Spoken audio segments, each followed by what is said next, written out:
Gente, hoje vamos falar sobre o livro ótimo Da Terra à Terra, do Sebastião Salgado. É uma autobiografia e eu vou contar uma coisa que eu tinha decidido assim, no dia anterior que eu ia ler o livro, eu disse assim, amanhã eu vou pegar para ler, né? Eu tinha terminado uma leitura, o livro do Sebastião Salgado, né? Para ler. Daí, no dia seguinte, eu vejo a notícia na internet de que ele tinha falecido. Então foi uma triste coincidência, né? Porque eu comecei a ler quando ele tinha falecido. Então, só queria falar para vocês. E esse livro, ele é um livro fino, curto. Eu li ele rápido e diz tanta coisa. Eu vou tentar assim não deixar a resenha muito comprida. Dele fala assim, ele começa falando assim que a paixão dele é a fotografia e ele começa falando do Gênesis, que é essa coleção de fotografias, né, que ele fotografa a natureza, né? Então ele começa falando dessa coleção de fotografias que ele tem muito orgulho que ele foi fotografar, por exemplo, as tartarugas, e ele diz assim que aquelas tartarugas lá provavelmente são as mesmas tartarugas que o Darwin viu por causa da longevidade delas, né? E ele disse assim que estava com dificuldade de fotografar elas porque elas não deixavam chegar perto. Daí ele resolveu assim se abaixar, ficar do tamanho delas e dele conseguiu fotografar. Ele fala também dos patos, aqueles patos bonitos, patos de patas azuis. E ele disse assim que para ser fotógrafo tem que ter paciência, porque os patos de patas azuis, eles ficaram assim 2 horas na dança, assim, para ver qual parceiro que ela ia escolher. E eles ficaram 2 horas assim naquela escolha. Tem os albatrozes também que ele fotografou, que ele disse bem assim que eles estavam assim um casal um do lado do outro, assim, um dançavam, abria as asas, dançavam assim, né? E daí de repente o macho pegou e saiu voando, né? Daí ele pensou que estranho, né? Daí o colega dele falou que ele saiu porque ele tinha confundido, aquela não era a namorada dele, ele tava cortejando outra. Ele fala aqui, daí ele fala também do início da carreira dele, de quando ele conhece a Lélia, quando eles se casam, que se casam bastante jovens, e a Lélia foi o amor da vida toda, um amor assim, 60 anos casados, né? Tem até, tipo, depois eu vou mostrar algumas fotos que tem, né? Ele fala assim que ele, na época da ditadura, ele participou da resistência, mas daí as pessoas da resistência acharam melhor eles fossem para o exterior estudar o que eles iam estudar, porque ia ajudar mais eles assim no exterior. Ele ia estudar, ela estudar arquitetura e ele a princípio ele não era fotografia. Deixa eu me lembrar o que ele ia fazer. Ele ia estudar tipo gestão, coisa assim, e que não era uma coisa assim que economia, não era uma coisa que ele queria, né? Que ele se apaixonou pela fotografia, né? Então, daí ele fala até do presidente Lula, né, que fala da Dilma, que foi torturada, né? Que nossos colegas de luta, quer dizer, colegas de luta se tornaram ministros. Nossos colegas, que Lula, que participou da oposição e nunca saiu do Brasil, pois era proletário, e que foi perseguido e preso, tornou-se o maior presidente que o Brasil já teve. Igualmente a presidente Dilma, né, foi torturada. Daí ele fala que também, né, que daí ele resolveu mudar de profissão pro desgosto do pai dele. O pai dele não gostou, né, que ele mudou de economista para fotógrafo, que era a paixão dele. Ele disse assim que era uma vida assim que ele teve bastante dificuldades, ele e a Lélia, e teve uma época em que ela pagava mais as contas de casa, né? E porque fotografia no início não estava dando muito dinheiro para eles, né? Daí eles eram assim que eles passaram por dificuldades. Ele fala também aqui das doenças. Ele morreu de leucemia, mas ele tinha também malária. Mas ele fala que ele pegou muitas doenças, toxoplasmose, hepatite, malária. Ele pegou muitas doenças, né? E né, dele fala que a saúde dele ficou meio fragilizada por causa disso, né? E o que quer falar? Ele falou assim que ele tem uma relação muito íntima com a África. Ele sempre volta na África, seja para fazer reportagens fotográficas ou porque para fotografar as belezas da África, né? Ele disse assim que sempre teve uma relação muito forte assim com a África. Deixa eu ver.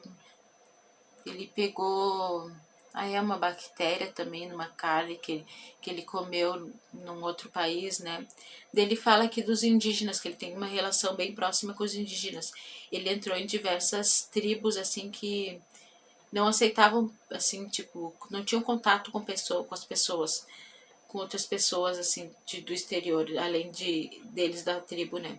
Daí eles falaram para ele, né, que primeiro para ele entrar na tribo, que nem ele falou, não era só a FUNAI permitir, eles tinham que permitir também que ele entrasse na tribo.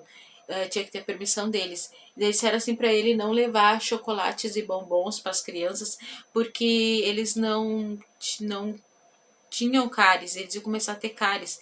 Tipo, eles não conheciam essas coisas, né? E eles tinham dentes perfeitos. Ele fala aqui que tem umas fotos, né, da relação dele com os indígenas. Tem aqui da tribo, uma tribo bem reclusa dos Oés, da aldeia Tawari. Deixa eu ver se não sei se vai dar pra ver. Ele fotografa em preto e branco. Aqui ele explica por que ele fotografa em preto e branco. Porque quando ele começou e a ideia de começar a fotografar em preto e branco. Daí, tipo, ele. Ah, tem os filhos, eles tiveram filhos também. Não me lembro. O nome do filho dele, o primeiro filho dele. E depois ele teve um filho que. Com síndrome de Down. Ele disse assim, né, que mudou a percepção dele de muitas coisas, né? Porque muitos amigos se afastaram quando ele teve esse filho. Daí, tipo, que não eram amigos, né? Porque se afastaram porque ele teve filho com síndrome de Down. O filho mais velho é o Juliano, é o filho mais velho. Esse filho mais novo, se eu não me engano, é Thiago. E muitas vezes eles vão com ele quando ele vai onde ele vai tirar fotos. E deles assim que mudou a perspectiva de vida dele, né? A perspectiva, a visão de vida, a perspectiva do ser humano, né? Mas teve uns amigos que não se afastaram, que ele falou. Teve muitos amigos que se afastaram porque não sabiam lidar com esse menino que tinha síndrome de Down. Daí tem outra coisa que ele fala aqui que ele fotografou, que foi a corrida do ouro em Minas Gerais. Tem até uma foto aqui que ele chegou a fazer um livro porque ele ficou assim impressionado, né? Tem uma foto aqui da corrida do ouro de Minas Gerais. Muita gente passava a vida toda lá e não achava ouro. E acho que tá nessa aqui no livro Trabalhadores. E ele disse que também os garimpeiros, né? Esse aqui dele conheceu um rapaz que é um garimpeiro, assim com uma cara, uma cicatriz assim no rosto, assim, né? Que ele disse bem assim que ele tá ali, que ele quer achar ouro, porque ele quer ir pra Europa e botar seios, né? Ele conheceu várias pessoas assim no garimpo e com várias histórias, vários sonhos.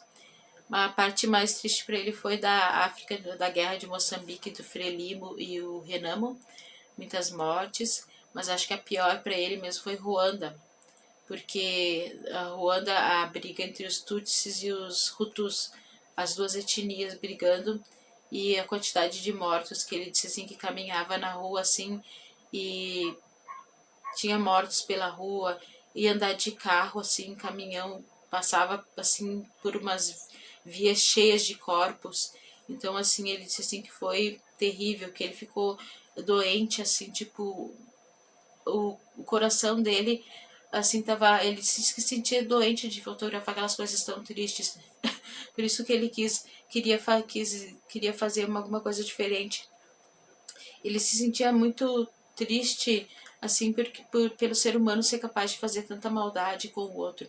Então quando ele voltou, ele teve essa ideia de reflorestar a antiga fazenda que foi heredada por ele, porque os pais deixaram para ele, e ele começou essa ideia de reflorestar. Daí disseram que ele era maluco, que não tinha como, né? Mas daí ele, com a ajuda da Lélia, tem uma foto dela aqui também, que é a parceira dele de uma vida toda, ela ajudou ele nesse sonho e eles reflorestaram a mata lá em Minas Gerais. E Eu queria indicar pra você. Daí pensei que foi tipo pra ele. Eu sei que foi uma coisa que ele fez assim, porque ele que tava cansado de ver tanto horror, tanta morte, né? Uma coisa que ele fez pra ajudar, né, a natureza e não só ajudar, mas o mundo, né, as gerações futuras. Daí ele. Vejam um documentário dele que é muito bom, aquele O Sal da Terra. É muito bom esse documentário. Hoje eu vou falar, terminar, porque eu acho que senão fica muito longo. Mas é um livro assim que diz muita coisa. Só vou mostrar que eu tô lendo. Eu tô lendo Luiz Fernando Veríssimo, que é o Clube dos Anjos, que é aquela seleção de livros assim sobre a gula, a luxúria, a avareza, esse aqui é sobre a gula. Então é isso, gente. Leia, olha as obras do Sebastião Salgado e que ele descanse em paz.